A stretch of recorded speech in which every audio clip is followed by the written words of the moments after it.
Сізге сұрақ қояйын, былай дейді. Өмір сүру үшін өзгеру керек дейді. Өзгеру керек. Сонда адам қалай өзгеру керек? Өмір үшін ағасы. Өмір өзгеру керек дейді. Өзгеруіміз керек. Неге?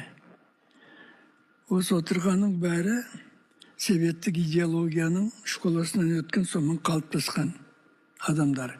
Қазір дүниетаным өзгерді. Материализм, атеизм жалған ғылым болып шықты.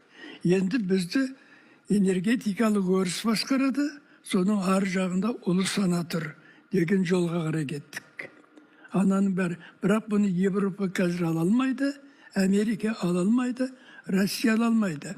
Мынау қазіргі ұрпағы өту керек өмірден, жаңа ұрпақтар келгенде солар сезініп, ұлы санаға қарай қадам басалу мүмкін. Бұндағы мәселе, біз қандай адамбыз, осы қоғамымыз?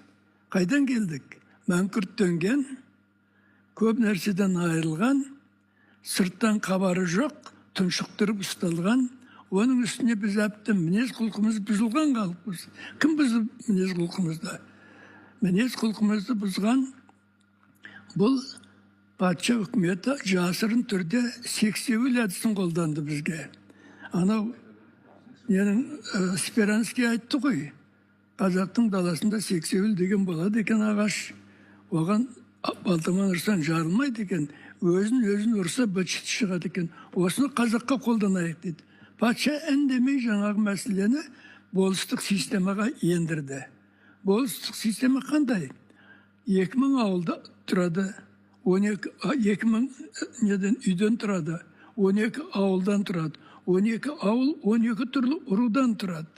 4 би сайланады, 4 ауылнай сайланады, 40-50 бас сайланады, 210 бас сайланады. Осының барлығы қазақты бұзу үшін. Соның кейін жаңағы штатқа таласады.